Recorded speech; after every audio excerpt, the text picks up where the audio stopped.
1982, Steven Spielberg releases E.T. the Extra Terrestrial, but it doesn't exist in a cultural vacuum.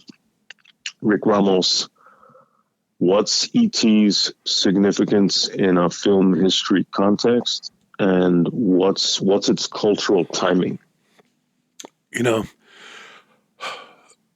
a lot of times the power of a film, the power that a film has on your life is when and where you see it, where you're at. And this is a film that is obviously geared towards kids.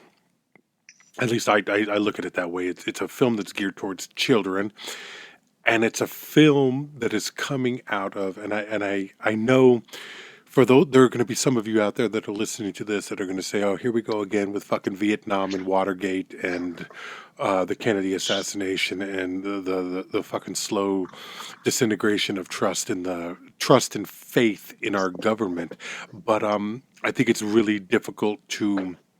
I think if you're going to be realistic and you're going to be completely if you're going to dive into something like this and try to understand the phenomenon behind a movie, especially a movie of this type, or no, a phenomenon of this type, you have to look at the time in which the film was made. And I think in 1982 we were looking at this halfway through the first term of Ronald Reagan, and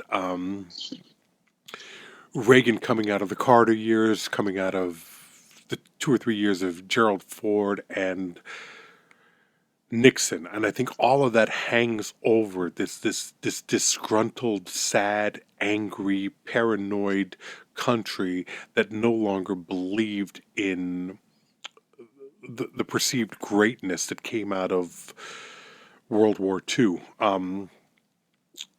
Maybe I'm making leaps here. I don't think I am, because watching this film last or 2 nights ago, I couldn't help but think that this is very simplistic, paint by numbers filmmaking. It's a very good film in the respects of there's no fat on it, it's to the point, but to look at it as the cultural juggernaut that it became, at one time holding the record for the biggest box office hit of all time, surpassing Star Wars at that time, and then holding on to that throne until Spielberg's own Jurassic Park, which was then dethroned by James Cameron's Titanic.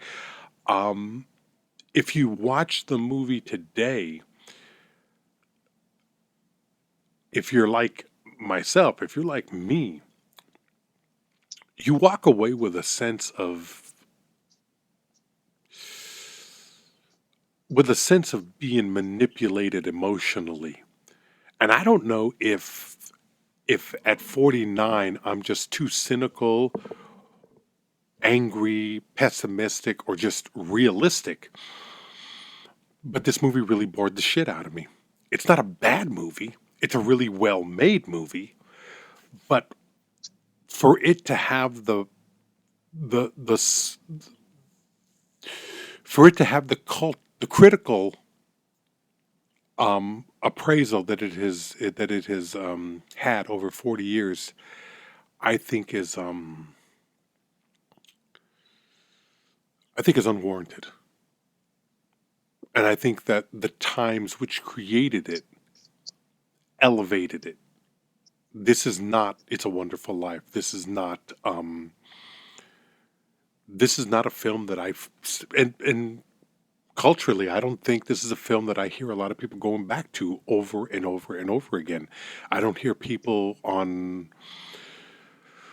I don't hear people talking about this. I don't read Facebook forums or blogs about this kind of thing. It's a film that is revered, but is rarely gone back to. And in fact, in all the years that I was living in LA, The Thing was shown anywhere between 1 and 3 times a year. Alien, one or 2 times a year. Aliens. Um, I don't remember E.T. ever being revived at the American Cinematheque, at the Egyptian or the Aero Theater. the Beverly Theater. I don't remember it ever coming to Lamley's again. I don't remember there being, except for the 40th anniversary where they re-released it. I think they re-released it in 2002 and they re-released it in 2022 with an IMAX presentation. But I don't remember it having the love that those other films have had. And I'm really interested in your take on it because I was 7. I was 6 years old going on 7. No, I was 7 going on 8 when this movie came out in theaters. I highly doubt that you saw it in the theaters. So your only experience was it, when did you first see it? I don't know. I first see it on VHS, but or probably partially on the TV, or you know what I mean, like one of the two, or well, that's both, another whatever. thing. It wasn't released on video cassette until '88, so it had a late. That's crazy. It was, and I thought it was even later than that, but 6 years afterwards, they held it back for some reason. I don't know if it was a money grab, but this was a period of time when they were releasing a lot of shit on VHS because it was a new form. It was they were starting to see the financial potential of this kind of thing. I don't remember this being played on HBO around the clock. I don't remember it being played on network TV. I'm sure it did, but I don't remember it being the event that Wizard of Oz was every year, or that, Sure, I just don't remember right. this. Yeah. Well, yeah, because then it's like I know I had a fucking toy, and I know that I know that the consumerist aspect of it wound up in my my little clutches, but and I know that there were people who had like blankets and shit like that. Yeah. I mean, it was a juggernaut. It was a culturally shifting. People love that little fucking alien, and well, that's the thing is that like they love, those are the aliens that they love, you know. And I mean I don't mean from outer space. I mean from across the border. That's our political commentary for the week. Nice. You're turning into Paul Mooney now, right? Little bug-eyed motherfucker. Just so I look at this. Well, first of all, it's like the phone home thing. It's like it's one thing to look at it as this 80s pop culture classic. Yeah. Sure. It's got it's got the Dungeons and Dragons, right? It's got things that if you grew up in the 80s, like Sesame Street, Star Wars, the beaming someone up reference to Star Trek, Yoda. It's got a lot of like kind of not specifically to products per se, but I mean like it's got the 80s it's got the cultural bookmark. Placement. Yeah, it's a bookmark, exactly. And it is definitely a timepiece, and it feels very much kind of in keeping with, especially that kind of there's a nostalgia for it now, but it also even then feels like it's in a single mother home, but it feels like it harkens back to a fucking simpler time because it is Steven Spielberg. Yeah, well, we're going to get into that. My problems with it. Yeah, go ahead. Sorry. Even though I ultimately found this last time a reading of it that was that made Leslie say, "What the fuck is wrong with you?"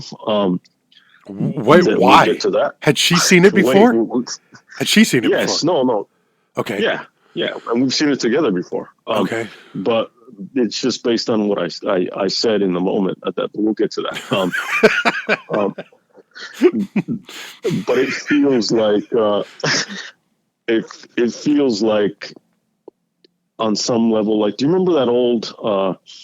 Have you watched clips of that? I don't know if you remember it at the time. I don't remember it from the time, but I've seen it. That Reagan, it's Morning in America. I can't remember. There's so much Reagan. Reagan is such a foundation of my childhood and my growing up. That was the first president that I fully remember. I mean, I Yeah. vaguely remember Carter, but I I grew up in the Reagan era, and that was 8 years of my life, and then into Bush. So, the great communicator they called him, Ronnie, the jelly beans, the fucking Yeah. astrology, all that shit. The Yeah. Cooper, all that. Yeah. Hmm. Yeah.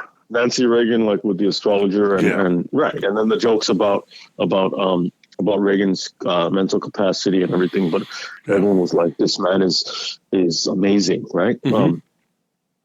And well, there was this like political ad that it basically, and it has the deep voiced trailer narrator type of "It's morning in America," blah blah blah, and it's this hopeful thing, and it's a new day, it's a new I think I dawn. remember this. Yeah.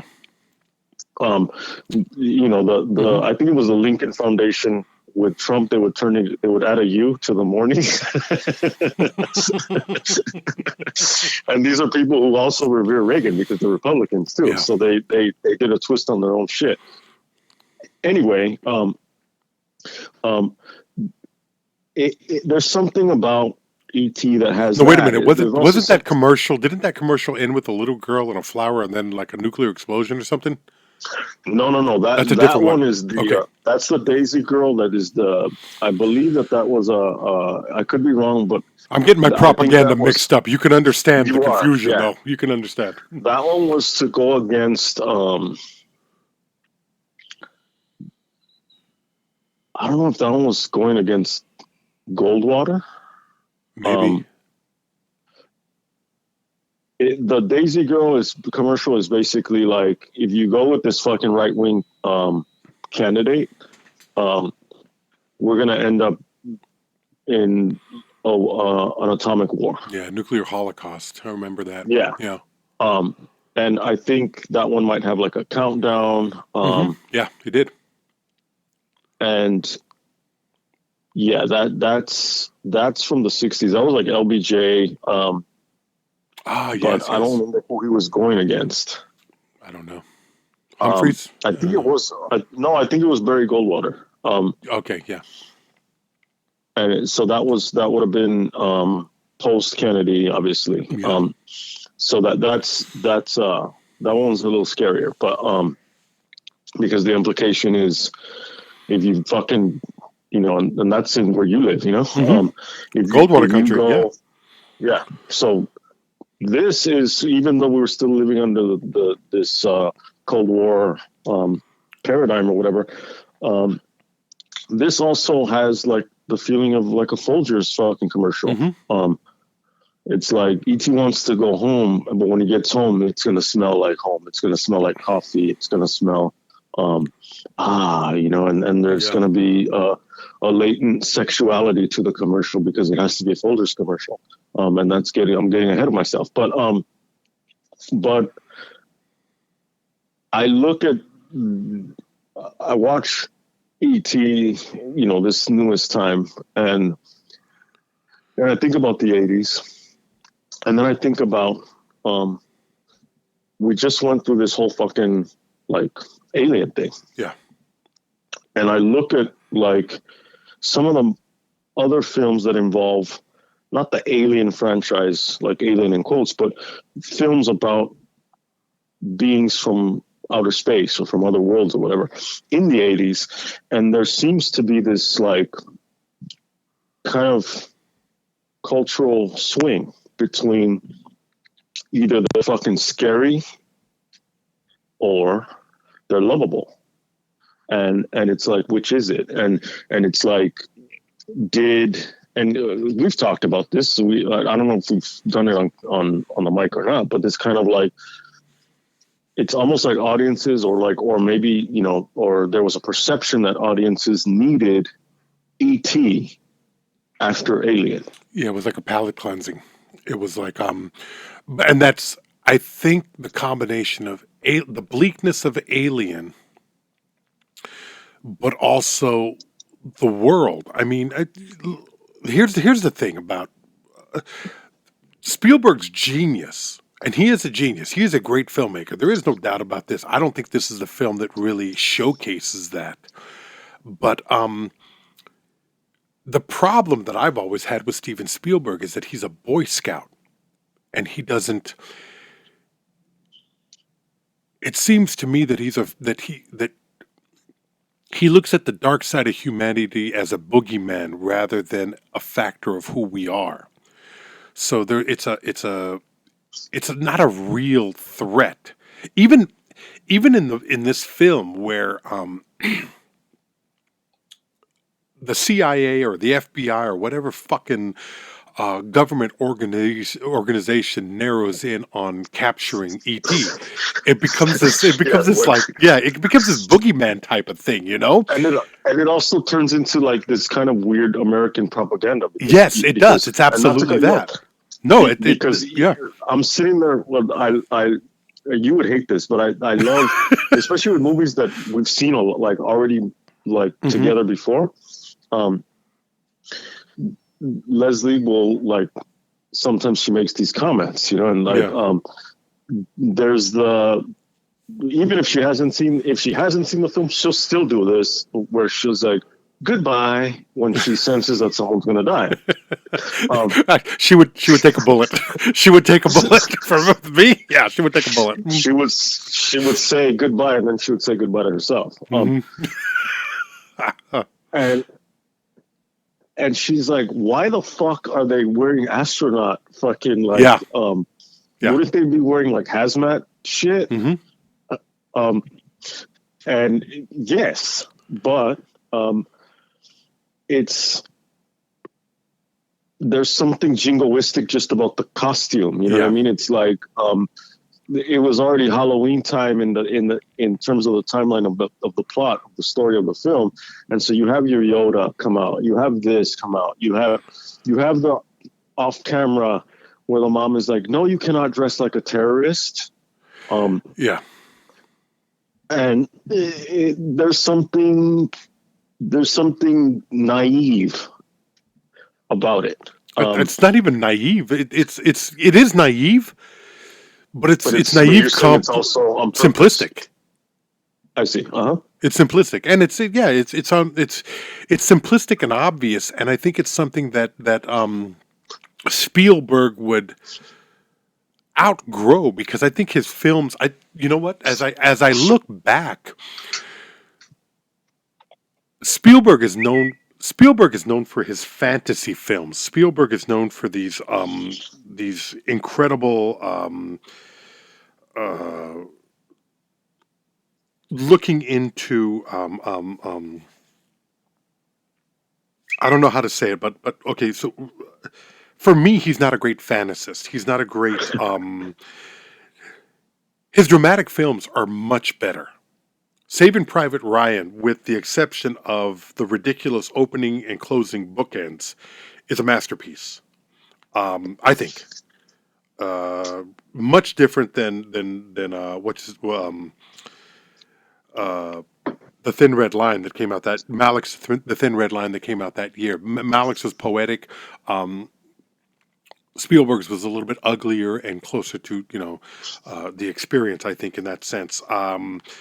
But also a focus on heroism versus just it always ends up that there has to be something. That's the problem with his films, is that he feels it necessary to wrap everything up in a nice bow and leave you walking out of the theater smiling and happy.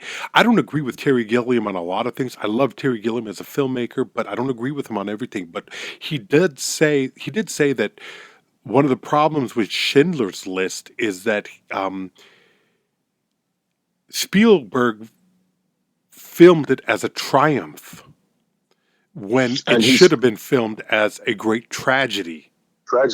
And Gilliam is quoting Stanley Kubrick. Well, I don't know if he's quoting Kubrick. What he's saying, I don't think he's quoting Kubrick. I think what he's saying, I'd have to look back on that. We're going to have to look into that, and we'll say on the next episode. But I think he was saying that Kubrick would have made it as a tragedy. Kubrick Kubrick was willing to look at the ugliness of humanity and allow it to be what it was. That's why Full Metal Jacket is such a powerful statement, is that it's ugly from beginning to end. It's not a safe film. It's not a feel good film. And for someone like for someone like Kubrick, the truth of the situation, however he interprets it, is important to the validity of the film. Spielberg wants you to walk away feeling good about humanity. He's more of an unrealistic optimist. I don't have a problem with optimism as a way of going through this life. I think you need it to a degree. The greatest pessimist in the world needs a little bit of optimism to keep him getting up out of bed every fucking morning. As cynical and as negative as I may be, there is an appreciation for beauty and the hope that things are going to work out at least for that day. Spielberg wants to either wipe the slate clean of man's inhumanity, or he wants us to ignore it completely. And I think that's as brilliant a filmmaker as he is in his ability to create tension and make you care about a story, as you did in Jaws or even Close Encounters to a degree. I don't think it's as great a film as a lot of people say it is, but his triumphs when he's making a roller coaster ride like Jurassic Park, you're on that ride, and it's magic.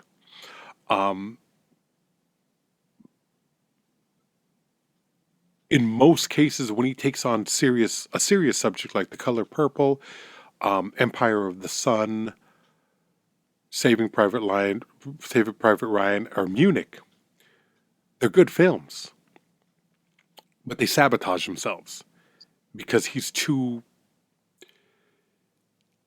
he will not allow human beings to wallow in their complexity or the negative aspects of what we are as a species.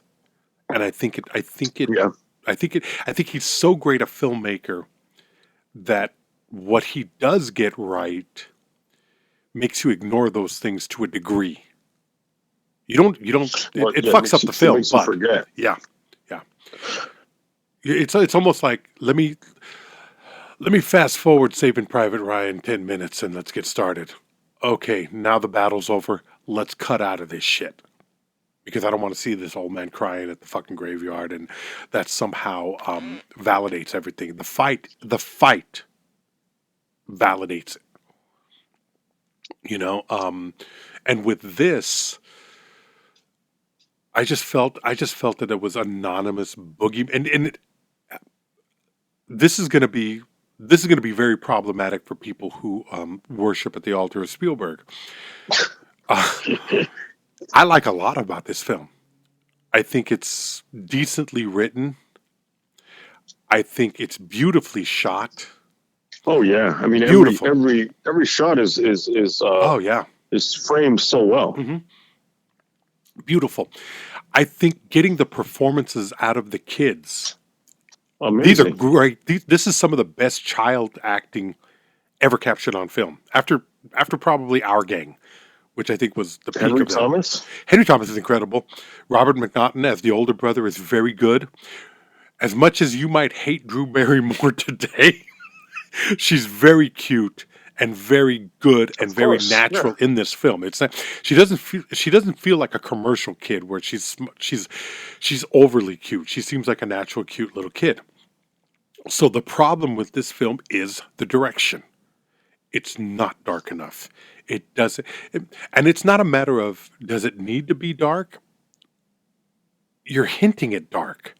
You're approaching darkness. You can't introduce this level of tension and fear without giving face to that. Um, so what you do see is very paint by numbers and obvious, and it was just it's a sandwich. No, there's no meat in this fucking sandwich. It's hard for me to watch this film now And I remember seeing it in 82, and I didn't love it. But when you see E.T. and all of the color has been drained out of his body and he's lying in that ditch, that was an emotional moment. But I was 7. Mm-hmm. Yeah. I was 7 years old. This time I'm watching it and I'm like, okay, I'm just, all right. Yeah, yeah. At that moment, when I saw that moment on film, when I saw that moment in the film, and it didn't hit me emotionally, I knew that the film failed for me. And I've spent the last day and a half really struggling with what I wanted to say about this film, because this film is regarded as one of the great. It's regarded as a classic, and it's regarded as one of the great films in American cinema, if not world cinema. People love this film, but I think people love what they remember rather than actually seeing it. I challenge people, and I would love to get emails on this one. I always put the email address up because I like to see what people say about what we say, and I like to hear what they think about a film.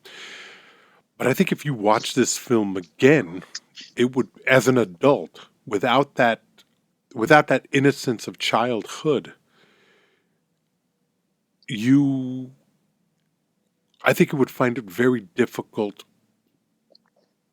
to invest in the story, or the fear that it's supposed to engender. It's just not there. A couple of things about that. I think, well, there's a lot of things about that, but I think the pacing of the film, it's so well paced, that it flies by. This film flies by. It's very, very easy to watch. But is that a throwaway though? Is that what I'm saying? Yeah. So because it's so easy to watch,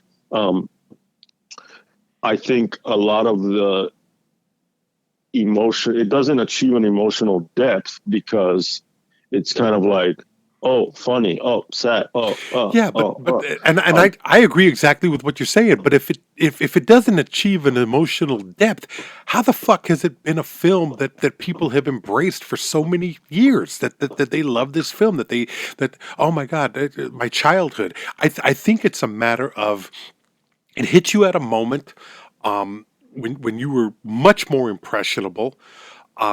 Parents were watching it with their children, and maybe they were projecting onto their kids or pulling something out of their child. And there's a magic to that too. I don't know. I'm not a parent.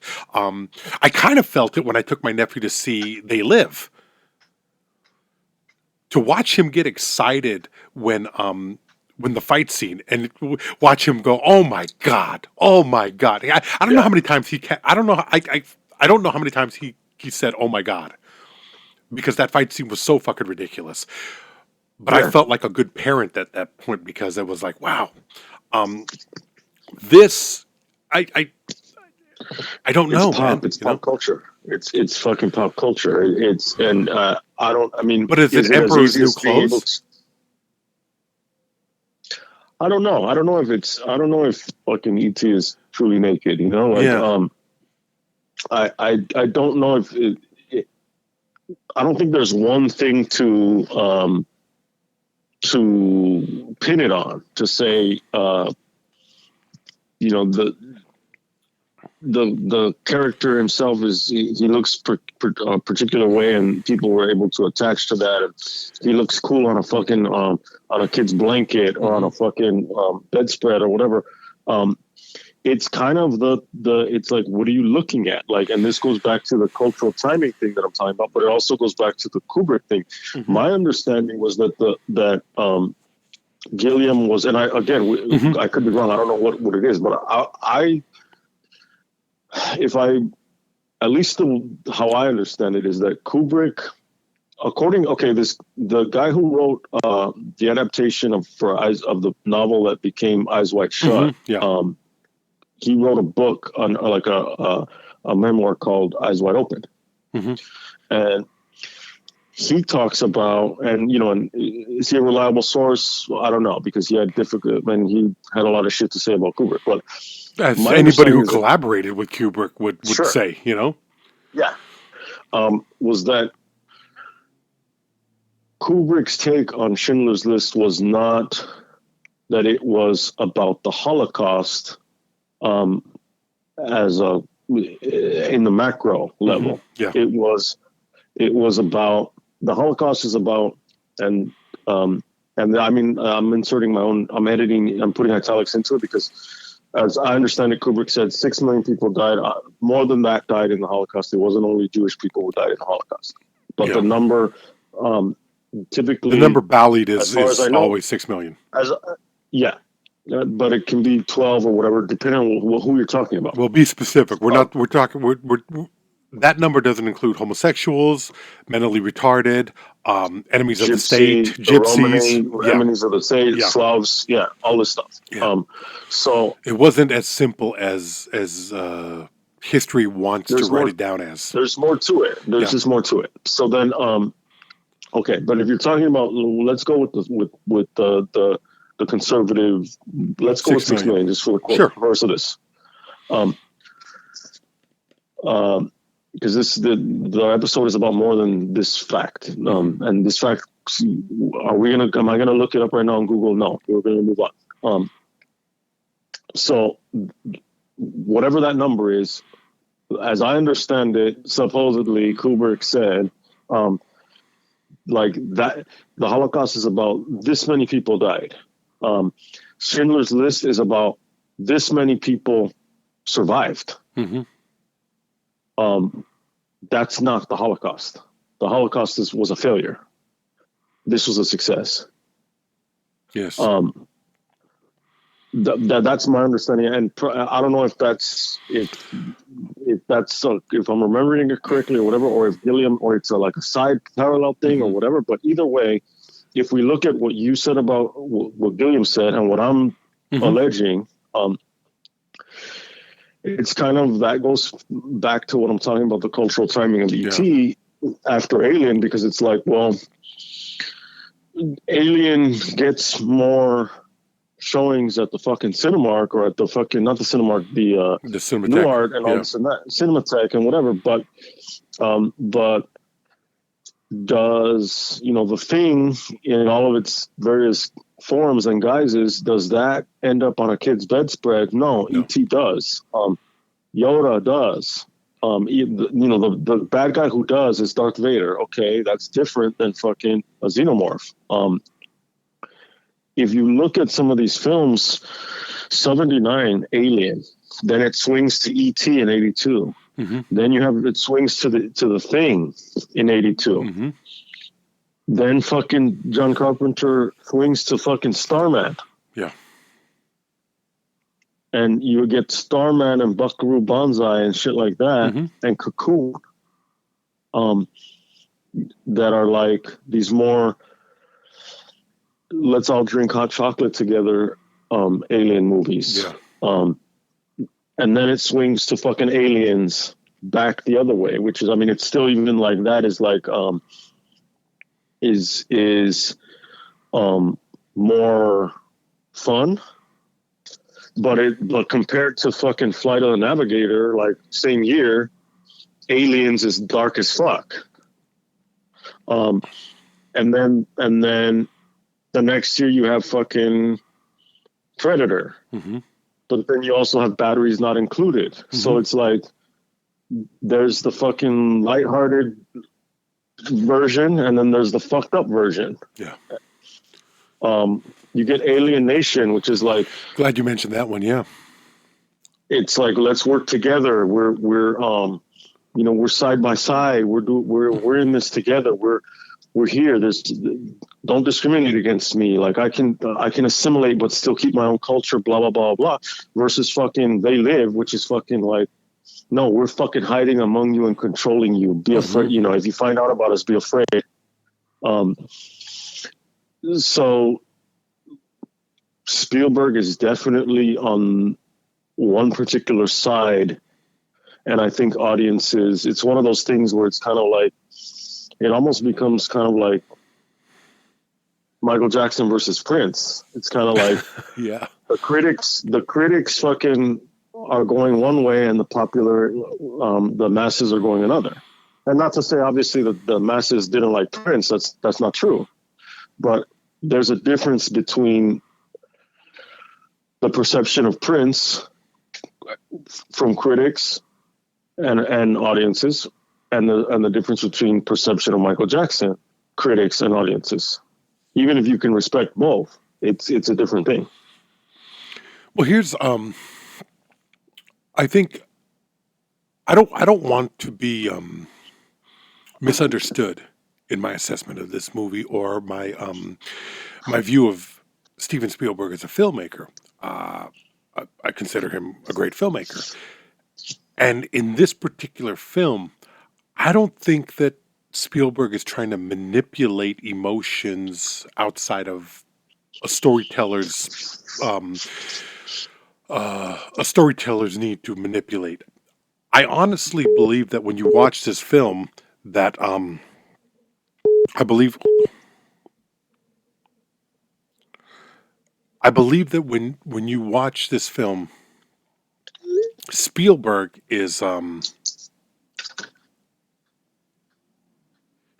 believes in the bullshit that he's peddling. This is a sincere film. He really does look at it as though this is an examination of a broken family, a lost child.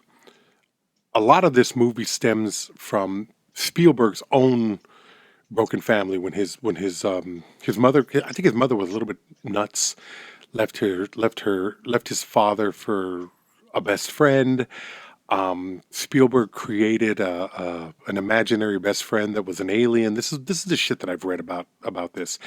So this comes from a very sincere place. And the problem with the film, the problem is either a problem with the film and Spielberg or my problem, in that I don't look at this as though, I don't look at this from the perspective of Spielberg being any kind of a I think it's too pedestrian. I think it's too sweet. I think it's I think he has too much of a need to make all the pieces fit, and he wants to dance around the ugliness of life, and you can't do that when at the end you know everything's going to come together. Well, I mean, yeah. I mean, Spielberg makes the best Hallmark films in the world. Yeah, he does. Basically. He absolutely does. And he's, miles and miles above the rest. But I get you. And the thing is, the cast, it's a really good, well-made film. Mm-hmm. And it's different than when we've talked about, okay, Nolan, Tenet, when we've talked about all of these great directors that they make a film and for whatever reason it just doesn't connect with us, or we feel like whatever. And no, I think with Tenet, I think Tenet, we said it was not a very good film. It was a what do we call it? Maybe an admirable failure. It was a well-made film. Yeah. But that doesn't mean that it's like a great film. Yeah. But this is well made. Yeah. I don't know. Continue. Yeah, it's very well made, but it just doesn't. I think it's a little bit too naive and too sweet for the ingredients that it's using. You can't bring these matters into a story and ignore their complexity and their darkness. I mean, you can, and this is what you get. And it doesn't work. It just doesn't. It's not that it doesn't work. It's that it just doesn't leave someone like, well, not only you, me too. It doesn't leave people like us satisfied or feeling like we've gone deep enough. But here's people who. Yeah. For people who just want to, like, you know what, let's just go eat waffles for breakfast and just like cool. And we're not going to talk about anything like of substance. And we're just going to like, we're just going to enjoy the morning, and then we're going to move on, and we're going to enjoy the afternoon. This is that type of thing. Now, the reasons why, we don't know. We don't know. I mean, I think you came close to it when you said that people love it for what they remember or what they think they remember about it. It's not necessarily just the film in and of itself. I think it's everything, like you said, it's associated with the film. It has its own aura about it. That, I think, is what comes closer to the magic of E.T. I think it's probably, I mean, there are moments when, like the moment that you're talking about when he's by the stream, I look at that and I go, that's fucked up. That's so fucked up. Does it hit me the same way as if, you know, there are scenes from House of Sand and Fog or some whatever film? No, it doesn't. I can still like get caught up in because this innocent being is like now in danger or hurting or whatever. And so Spielberg knows how to make people feel like, but again, there's a level of depth that it's not going to reach because it's popcorn. And I mean, some people will argue, hey, you know what? That's okay. There's a place in that because, you know, not everyone wants to listen to the lyrics when they listen to music. There are those people that are like, I just listen to the beat. I just listen to the radio. I just like pop music. Yeah. I like, whatever, like, that's fine. It's just that we're calling it out on that, for what we think. It's just the matter of it. I think there's a difference between does it work and does it go as deep as it should, because we don't like the tone, because we think that it's too safe, which it is. Now, this time watching E.T., I blurted it out. Once he started to get sick, I don't know, I just blurted it out. Yeah. And I'm sitting there and I go, E.T. has AIDS. Oh, fuck, we just got canceled. Shit. And thank you, Stanhope. Thank you. No, you need people to hear you in order to get canceled. So, no. Getting canceled would get us more listeners, actually. So I say E.T. has AIDS. Yeah. And it was this weird, like, I said it. And Leslie's like, what the fuck is wrong with you? Was she like, she got it? Or was she like, really? This is the motherfucker that I let touch me? Ouch. My finger lit up. So I'm like, no. Then it like started to, I was like, no, like, pause it, like here, like, and I was like, no, like, let me pursue this, like this. And I mean, Leslie knows, I mean, she tells me what the fuck is wrong with you every day. Yeah. But it's this sensitive outsider boy forms this deep emotional bond with a different being who he perceives as also being a boy. Yeah. And who's just as sensitive. And their connection becomes so deep that it's felt mutually on a physical level, even when they don't necessarily have to touch each other to feel that. And E.T. is hidden in the closet. He's in the closet. Okay. Then he gets sick. Yeah. And this movie is in the 80s, and he gets sick. And, I mean, he starts to turn this fucking gray color. Yeah. And that's when I said, like, E.T. has AIDS. But then after I was thinking about it, And I mean, in terms of the film, he gets sick because he's separate. He's separated from. He's out of place, Yeah. basically. He needs to go home where he can be basically himself. He dies, or he seems to die, Mm-hmm. and when that happens, the flowers wilt. Um, and when he is revived or resurrected or whatever, where there's this like kind of simplistic like Christ-like moment Yeah. when when he comes out of the van. I, I I didn't see it like this Christ, even though it kind of like was made to look like that. It was more like to me, it was more like a Sleeping Beauty type of thing. When Yeah. Sleeping Beauty is basically revived by that true love's kiss type of thing.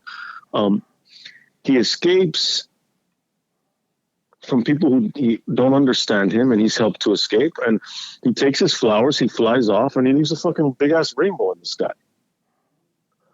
Um, Yeah. and I'm like, surely there is, or there can be, this kind of gay reading of this, where E.T. represents not necessarily just Spielberg, as you say, developing like an imaginary friend once his parents break up. It's also like this is his budding, like Elliot as the character. This is his sexuality emerging, and even like kissing the girl after he sets the frogs free. Yeah. And he kisses this girl. He's also doing it like through E.T. Mm-hmm. E.T. is watching this thing, and it's kind of like the girl is like a proxy at that point. Because it's really like, is he kissing the girl or is he kissing E.T.? And it came from, and obviously AIDS does not mean gay. It's AIDS, anyone can get AIDS, but it kind of put it in the 80s, put it in fucking like, I think 82 is when I might have been when the CDC or whoever gave that definition of AIDS. But my point is that like, I had seen this film before and I had never thought of it that way. And, you know, if I were to see this film in 5 years, revisit this film, am I going to say like, yeah, okay, like, or am I going to see something completely different? And am I like, no, this is about fucking drug war and fucking Iran-Contra and all this other bullshit. Like, could be, but this was kind of this weird take that I had on it this time. And to me, it was more interesting that take than fucking to not have that take. If that makes sense. Well, I think so because the movie. It's. I mean, there comes a point where you're watching a film and you're like, this is not number one. Watching it in your 40s as opposed to watching it when you're a kid, it's a very different experience, and you're bringing to it a certain level of understanding of the world and storytelling that you didn't have at that age. But when you watch it today, myself, I watch it with the sense of not I'm not offended by how I'm being manipulated, but by I'm bored by how obvious the manipulation is. And manipulation might not be the right word because, as I said, I feel that Spielberg is very sincere in his filmmaking. He believes this shit. I think Spielberg is not only a Boy Scout, but I think he really embraces that. Yeah, he is a true believer. There's something very good about that and sweet about it, but that's not something that I can subscribe to. I can't buy into that shit because it doesn't make any sense to me. When I watch this film, I get this, well, not even say when I watch this film because that implies that I go back to this film. Watching it again after all these years, I just sat there and I thought, well,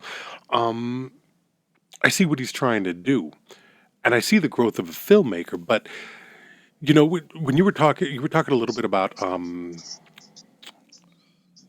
the when I was thinking about it, I was thinking, well, am I just a little bit too cynical and too jaded? And I don't think so, because I can watch something that is genuinely hopeful and sweet. I can watch Up. I can watch Coco. I can watch Wall-E. I can watch The Adventures of Baron Munchausen. That's different, because there's a certain level of ridiculousness, and there's a level of Python in that balances certain things. But I'm not I'm not immune to sentimentality Yeah. if it's earned, if it's if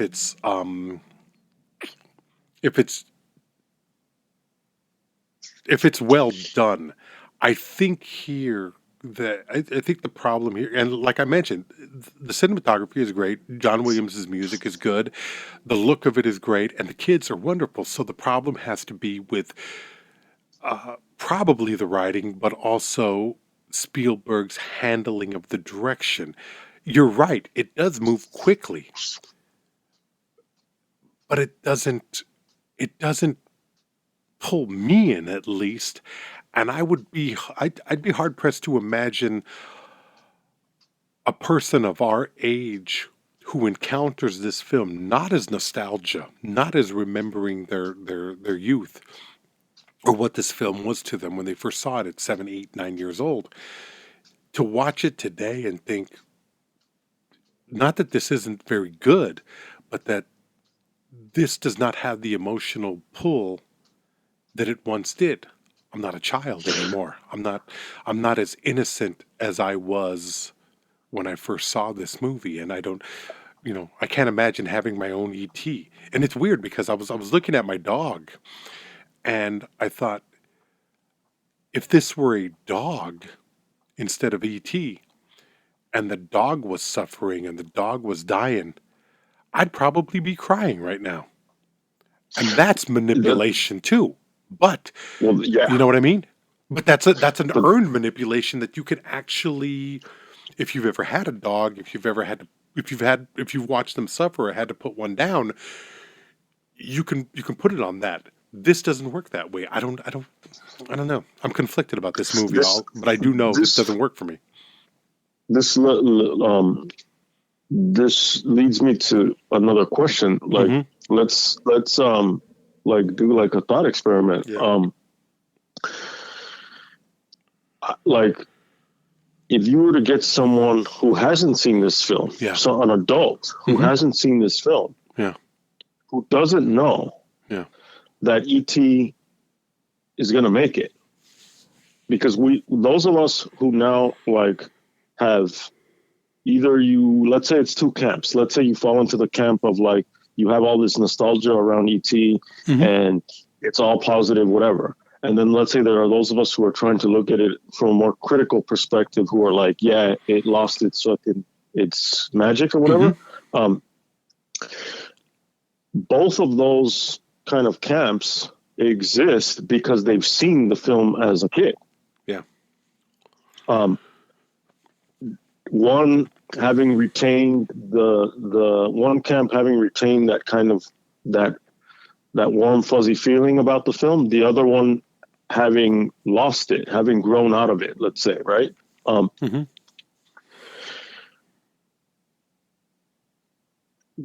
If you have some person who's never heard of ET, who's never seen an alien, who hasn't, a different kind of alien, who's never heard of ET, never seen ET, never, doesn't know anything about it, Yeah. watches the film, Hmm.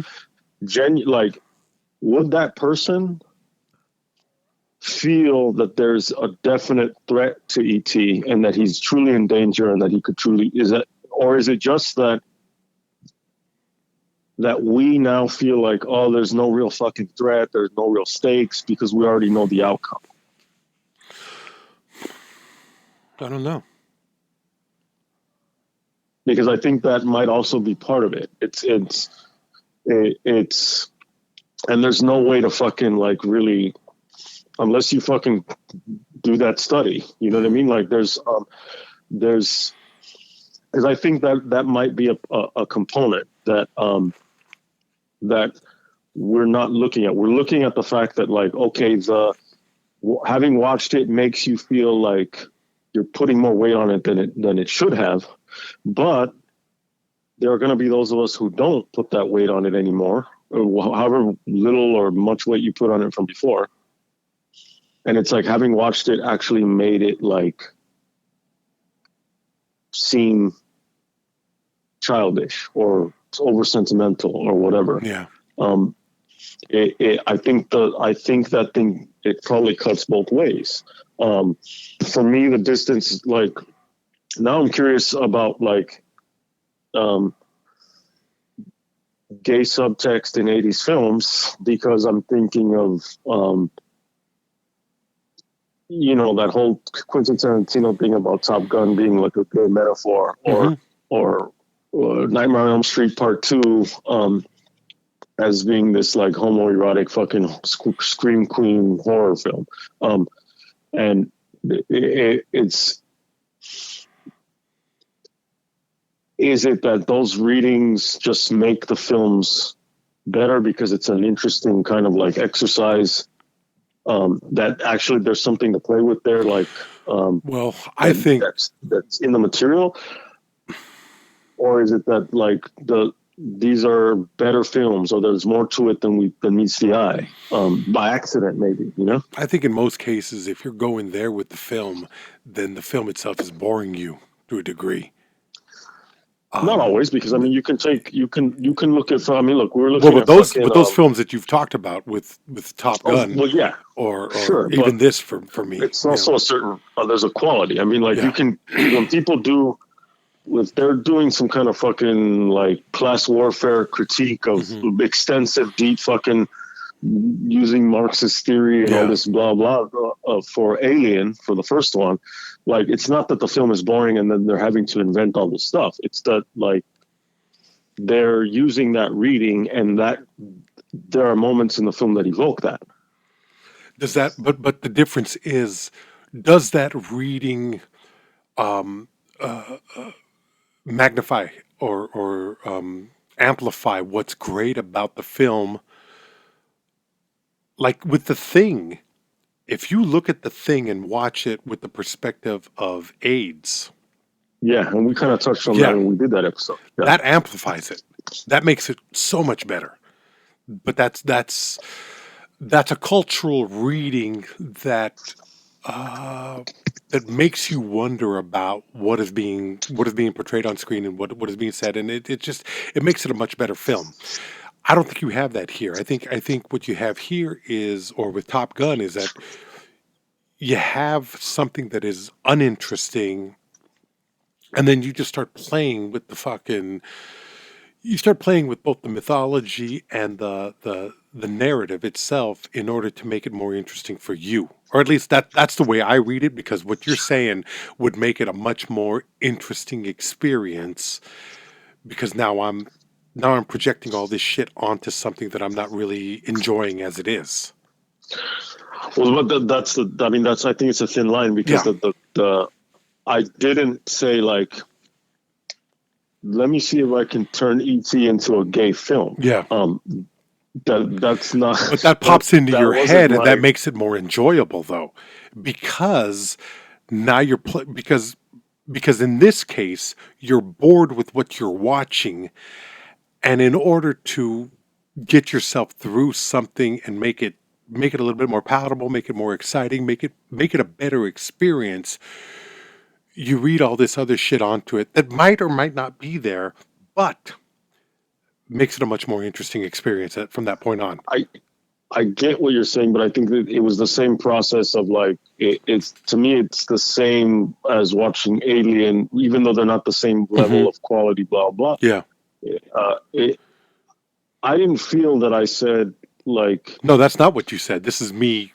No, I know, interpreting it myself. I'm going to interpret what you said. Okay. So I'm not saying that I said under my own interpretation of what you said. I'm not saying that mentally I said to myself,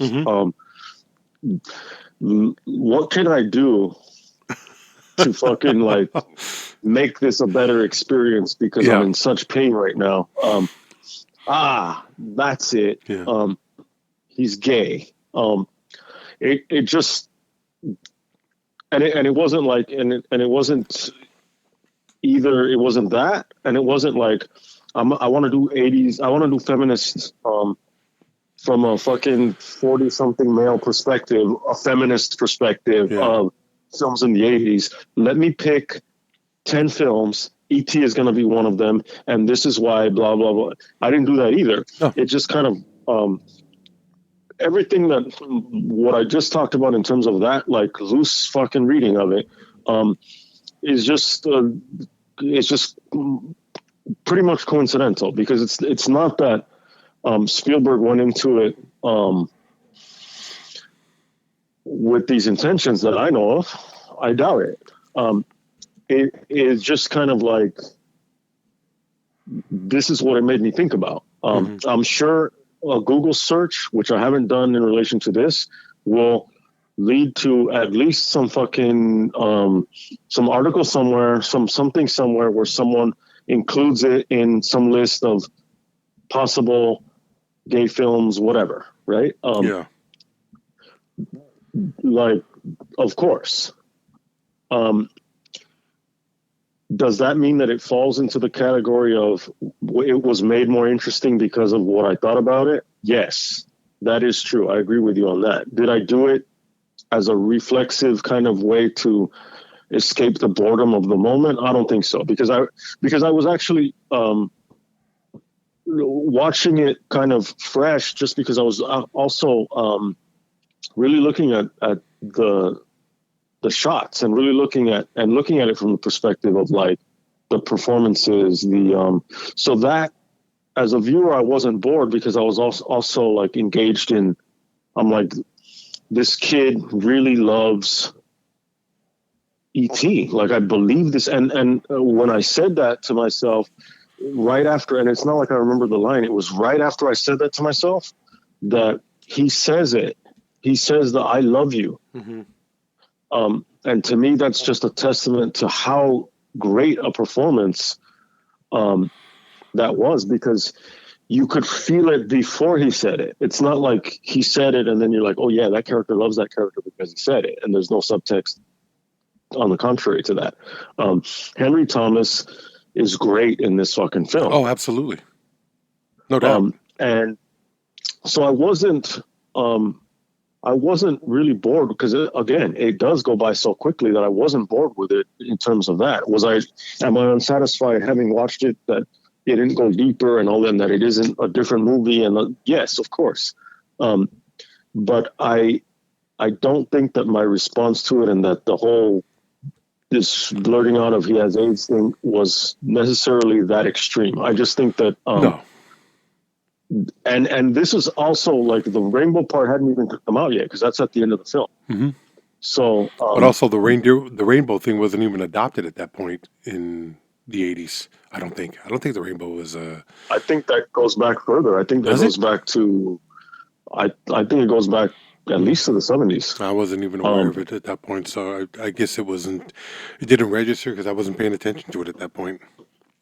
I mean, yeah, you know, it's not on your radar. No. But the fact of the matter is that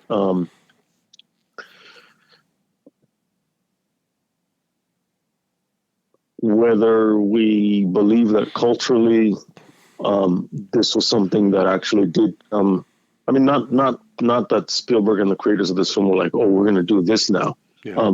But it's how those things happen. A lot of times the same year you'll get similar movies or you get movies about the same thing, but they're very much kind of like in opposition to one another in terms of like what the take is. We just did a whole fucking over a month of Alien. And then we did this one. Look, E.T. is cool. Like, I'm cool with E.T. as a that's fine. But it's not fucking Alien. And we're going to do some other stuff, and it's not going to be on that level. We're just telling each other and you, the listener, what it evokes. It's pop culture. It is a classic because it's become a classic. Yeah. Why? Why do things? Some pop culture shit is one hit wonder. It disappears, or it ends up on a VH1 fucking list of like things from the 80s that no one fucking talks about except for on a VH1 special. That's what. This isn't that. This is something that has a deeper mark on the decade. Does it have a deep mark on fucking like the history of cinema itself? Is it in the top fucking whatever on anybody's list? I doubt it. Box office, that's a different story. Why that is? Why is some shit fucking like? Why does Taylor Swift basically have an economy like that she can create? And an influence on the economy of the places that she visits. Well, I think a lot of that, the answer to that, whether it's Taylor Swift or Britney Spears so many years back before that, or Michael Jackson before that, or whatever. Yeah, what's that? Yeah. All of that shit is... Yeah. I think that even Taylor Swift and Britney Spears are kind of apples and oranges, but I get what you're saying in terms of like pop culture phenomena. Yeah. The fact of the matter is, though, that with Taylor Swift, Britney Spears, E.T., and any number of pop sensations, or these are things that are safe and make us feel good, and they don't challenge in the ways that an Alien or The Thing do. There are times when you walk out of a film and you're just like, God damn, that kicked my ass. Films aren't supposed to always, I got no problem with feel-good films. I like feel-good films. I mean, for you to take me from crying in Up to laughing my ass off and just being like invested in this ridiculous story of a house being lifted by balloons, and this annoying little kid that I come to love within the story, that's a hell of an accomplishment. Mm-hmm. So and that's a hell of a manipulation, and you're being manipulated there too. Very much so. But I'm along with it because when it's skillfully done, I love the ride. When it just lies there, and it's that's why I ask myself, am I too old for this? Am I too jaded? And am I too... No, not at all. Because I could put on the Muppet movie right now and fall in love with that fucking frog singing Rainbow Connection. It's fucking ridiculous that a 49-year-old man would be sitting in front of this TV watching a frog sing Rainbow Connection. It's another Rainbow Connection. Exactly. There you have it. Yes. But that is magic to me, and it's not just the beauty of the special effects of the puppetry. There's a story that I'm invested in there, and I wish I could be invested in this. I wish I could be. I wish this movie could. I wish I could enjoy this movie the way I did when I was 7, but I don't think even at 7 I loved it the way other people did. You're like, this is bullshit. I wasn't completely this is bullshit, but I was just like, you're like, yeah, why is that? Skeletor would fucking kill E.T. No, I think I was wondering why the fuck is that guy in a fucking spacesuit? Why is he a fucking astronaut? You know what I mean? Yeah. Just like Leslie. Yeah. Just like Leslie. Let's talk about the puppetry. Yeah. What do you think of it? Very basic. I mean, it's just you know what it was? It's that they did something really smart. They made the eyes huge. And somehow that was, they say the eyes are the windows to the soul, right? So if you give this thing, because those are human eyes, just huge. So there's a connection there. There's a sense of putting a humanistic quality to this creature. And he is a boy. He is a little boy, just like Elliot. So there's this, you watch him. almost like a baby waddling around. You see you see him learning how to speak. You see him being fascinated by everything that's around him, um, and it works on that level because I think unconsciously, subconsciously, you relate to it in that manner. Um, a lot of what's here works. I just think that as a whole, the story itself is mishandled. Yes, it's a cute, adorable alien creature, you know, and the phone home and the voice and it works on a lot of levels. Yeah, things that are like easy to Hmm. But it's very easy and it's very obvious. And for me, I don't I don't feel as though I'm not insulted in the way I would be and I can't think of a film right now that is so obviously designed to hit you in that manner. Spielberg is a better filmmaker. It's like when I said Martin Scorsese is incapable of making a bad film. He can make films that are not as good as other films, but he's incapable of making a bad film, a truly bad film. I don't think I've ever seen that. Not from him. And I think Spielberg is skilled to the point where he can't do it either. He can make films that I'm not as interested in. He can make films that I don't invest in emotionally or psychologically.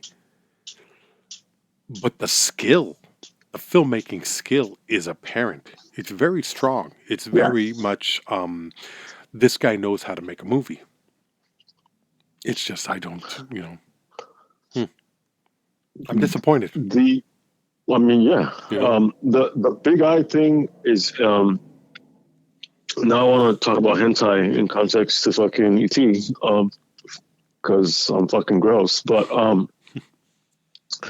uh, the large eyes, it's obviously you can convey emotion, right? yeah, You can convey thought process, like when you look up and you're thinking like you're trying to remember something, blah blah blah. Also, innocence, yeah, large eyes, like youthfulness, innocence versus fucking Clint Eastwood. the I don't squint. trust anybody. Yeah, Yes, the squint, the furrowed brow, the squint, like fuck all of you. Had ET had if you put ET squinting, um, then you're already like getting a sense of like either you don't trust him or you want to get him to trust you more or something. But this little creature with big eyes, it's you think of even an aspect of like you want to protect that being because of all that. What came out first before we wrap up? This or the thing? Do you this know? this this killed the thing. Maybe if the thing had come out before this or had appeared a few months before, the thing would have been able to grab an audience. But I think the sweetness of this, and we're going to talk about it in another episode. I think the sweetness of this made it impossible for the ugliness of the thing, the brutality. Um, this was June, I think. This was June of 1982, and the thing. Let me see. The thing was. Well, the thing was obviously that year, but what part of that year is the question. I can't remember that. The thing was. Wait a minute, it's coming up right now. Oh wow. Okay. E.T. was June 11th of 1982. The Thing was June 25th. So in Yeah, such so this close was totally proximity, overshadowed. Yeah. yeah, this overshadowed. But it was also a juggernaut right from the get go. I do remember the talk of this being such a huge film right from the get go, and there was such an excitement to go see it. And you got to also understand, it's like parents are manipulated by what their children want. So kids wanted to see this movie. They wanted to go back to see this movie. Who would have time to go and see something like what John Carpenter was putting out 2 weeks later, or a week later, 2 weeks later? But also, the critics embraced this film for the sweetness of it and the skill of the filmmaking, but also they bought into the story. Whereas The Thing, Roger Ebert called it just a barf bag movie, which is one of the times where Roger Ebert got it completely wrong, completely fucking Yeah. wrong. I mean, With a lot, yeah, there's a lot of Roger other, Ebert. yeah.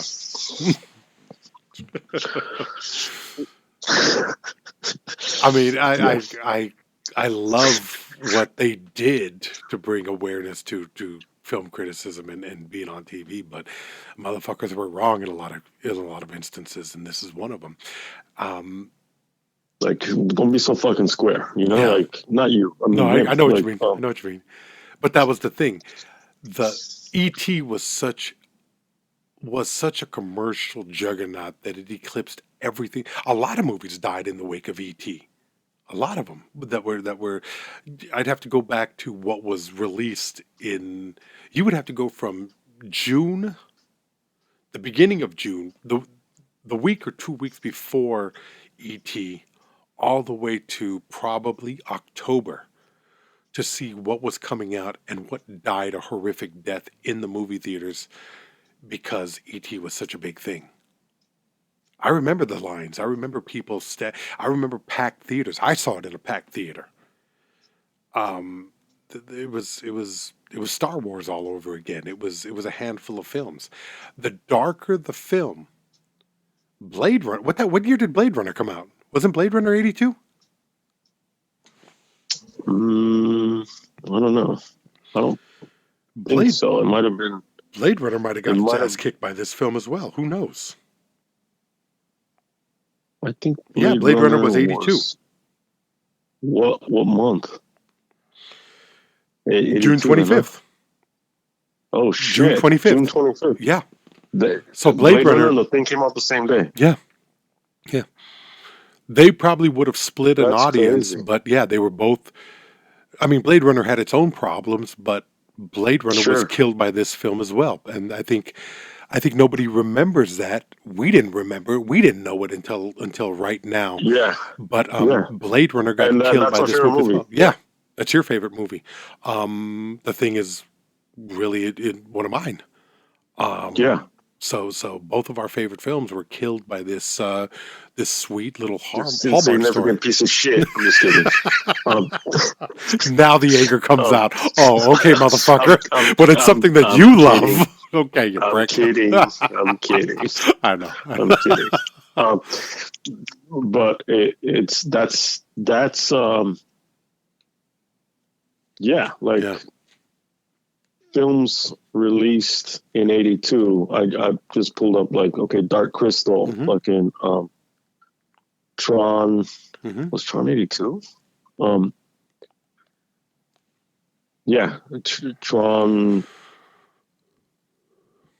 I mean, there's a lot of movies that it's like, okay, could you say that this would have killed it because it doesn't even like apply? It's kind of Yeah. like a different thing, Yeah. But like, But also, some movies Like- could have been helped because they wouldn't have been seen, and E.T. was sold out, so they had to go see something. They went to see that. that's true. You know That's what I mean? a great point. Yeah, I mean, like Conan the Barbarian came out that same year. I don't know if E.T. would have had anything to do with that or not, but like The Elephant Man. Mhm. The Elephant Man. That was in January, so Not affected. so it doesn't not affected. But certain ones are Poltergeist. Yeah. Poltergeist, June 4th. Poltergeist came out first, but did E.T. pull away from that? You know what I mean? Probably to a degree, but Poltergeist did well. But it was another Spielberg. Star Trek 2, The Wrath of Khan, June 4th, same day as Poltergeist. I don't know. Yeah. It's cool to run this game. Yeah. I'm not sure. Well, there's a lot more work involved in running that game than what we were prepared for. So, of course, this is something that we just see. We did, yeah. Just doing that right now. It's an interesting kind of way to look at how close. Like, wow, these films came out on the same fucking day, and a few days after E.T. And these are films that are on another level, but overshadowed, overlooked because it's the marketing, it's the fucking like who's the audience, and like you said, it's when someone goes to see Blade Runner, like if it's you, that's one ticket. Mm-hmm. Yeah. If your little fucking brat child tells you that they want to go see E.T., now that's 2 tickets. Yeah. At least, you know? Yeah. Plus the fucking all the sugar that they want to eat. That's more money. That's more and it's more palatable. That's what it's and you know, we'll talk about that at some other point, but the thing is also it has other no-nos that happen in the film that I don't want to get into, but that, which you alluded to, seeing things suffer, like that's going to be too much for certain people. Yeah, definitely. So people they do want to see the flowers fucking revive. They do want to see the kid fly in front of the moon fucking on a bike, and have a soft landing. At the end of the day, cinema, whether it was intended as such or has become this or became this right from the onset, cinema is a form of escapism. And people en masse really want to escape the ugliness of their world. And they want to see some hope in it. So a film like Blade Runner or The Thing or They Live or any such film as that, Armageddon-type films, darkness, films that look into the ugliness of who we are, that's just a film that's not going to do as well financially. Yeah. Well, yeah, They Live. Mm-hmm. It's like, it reminds me, the first episode we did together was about, it was basically about religion, and it was just, it wasn't really like episodes as we do them now. It was just kind of this conversation. There's a difference if you don't understand what I mean. Hopefully we've grown. I think so. But in that episode, I couldn't remember if it was Marx referring to religion as the opiate of the people or the opiate of the masses, as if that's a big difference. But the point is, I couldn't remember the quote, the exact quote, and also it's not in English, right? So, but in that sense, it's like, well, this thing, this practice, this institution, this tradition, that isn't only about kind of offering something, not opiate as if like it's something that elevates you in terms of it gets you higher, makes you feel good or whatever, but something that numbs you. Yeah. that takes away pain, and it numbs you, and also keeps you from action. In Marx's case, from revolution, right? Yeah. In this sense, if we apply it to this, and this kind of like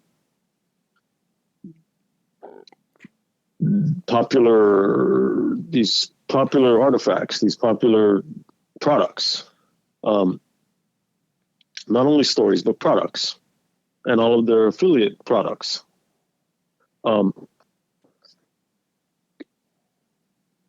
These things, yeah, they're cool, but they also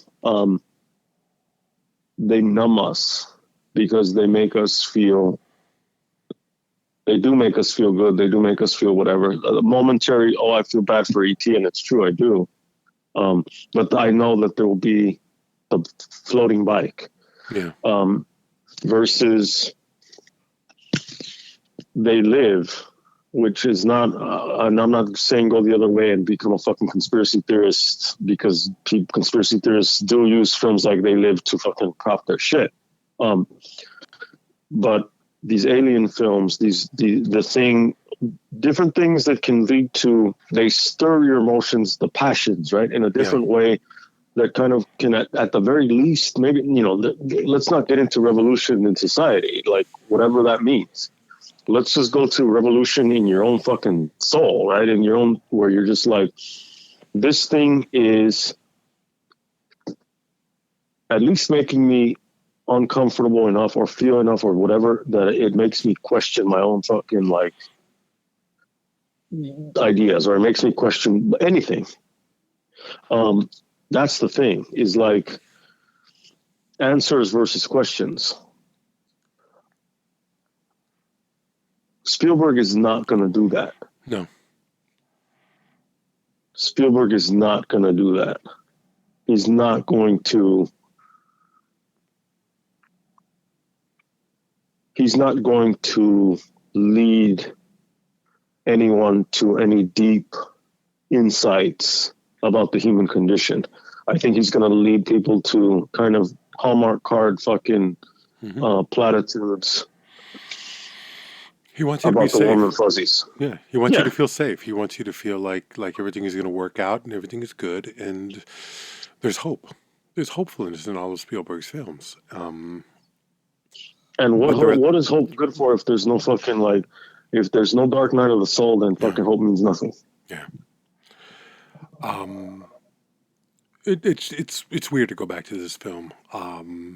I don't know. I don't think I'll ever see this film again. I'm done with this movie. It's like, I don't. You know what I mean?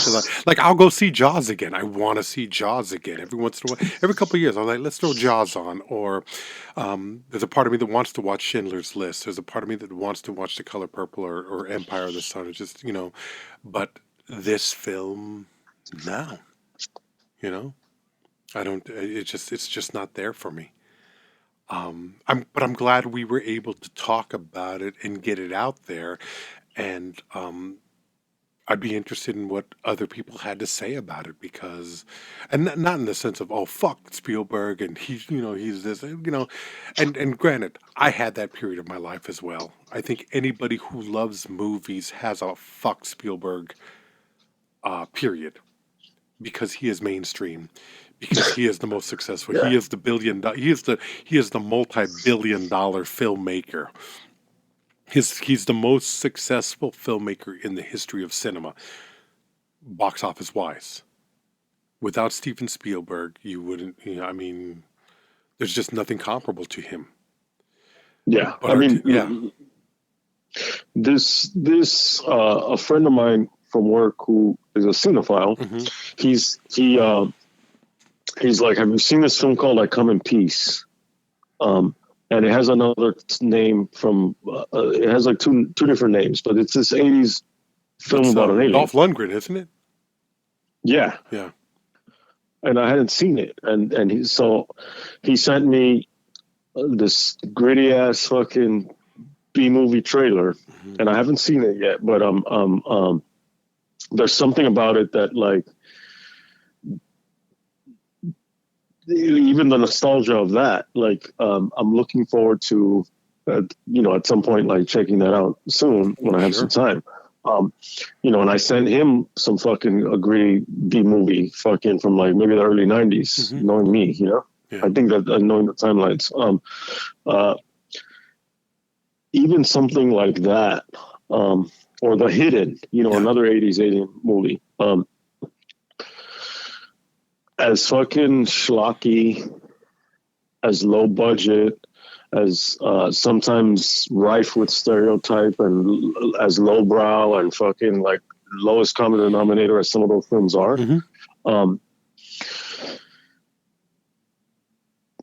They, whether they evoke it or not, but they're associated with something that Spielberg, to me, will never be associated with. Yeah. They're associated with the mom and pop video store. Yeah. Not the big fucking banner video store, which all of us probably went to all of the video stores, but it was the mom and pop one that you found those true fucking like... Yeah, you found the crazy. Like, the crazy and the fucking, but also the treasures. Absolutely. Yeah. Where it was like, unless, in the big ones, it's like, okay, maybe in the foreign or whatever they had, you found some treasures there, but you knew that, like, yeah, there's going to be fucking like 20 fucking videos of the same bullshit that are going to take up all this space. But this other one is a journey. This other place, what the fuck am I going to find? And what the fuck is behind that beaded curtain? We know what's behind it, but it's like, what is behind it? Yeah. Do I want to know? Do I not want to know? Let's stay away from that for now, but let's look over here. Let's dig around this shit and see what we can find out, not only about the world supposedly, or about like cinema supposedly, but about ourselves supposedly. I don't think that Spielberg has a particular vision of what we are. But I'm not going to find out about myself watching Steven Spielberg. No. It would be very difficult to do that. I mean, like, my mom and all of the adults, all my friends' moms, my closest friends who I had moms, you know what I mean? Yeah. Like, it wasn't just one. And everyone's extended family and everyone's parents and everyone's dads and godfathers and godmothers and whoever the fuck it is. Any of them can give you the same thing that Spielberg is going to give you. And ultimately, to a certain extent, you're going to reject that as you come into yourself. Yeah. Some of that you'll re-accept, obviously, that we should have hope, that we should have blah, blah, blah. But there's more to it than like, it's not as simple as phone home. Well, when you're a master of the craft, you can get away with a lot more. And he is that. He absolutely is that. So, he is that. Yeah. So I give it up to him. I'm not the 20-year-old pissed off cinephile that I once was, where fuck him. He's an incredible talent. This is just one that didn't age well, or has never really been something that I would have embraced. I don't know. But I'm glad we came back to it. I'm glad we watched it. So next week we'll be back with an all new exploration of the outer limits, the universe around us. We'll see what happens. Do you want to say anything to the good listeners? This episode goes to Tommy Tickle. Thank you for your contribution. Buymeacoffee.com/watch RickRamos. Buymeacoffee.com/watch RickRamos.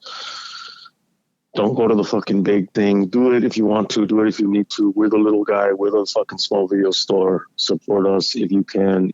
You know where to find us. It is appreciated. Thank you very much, and we'll talk to you next week. Bye bye.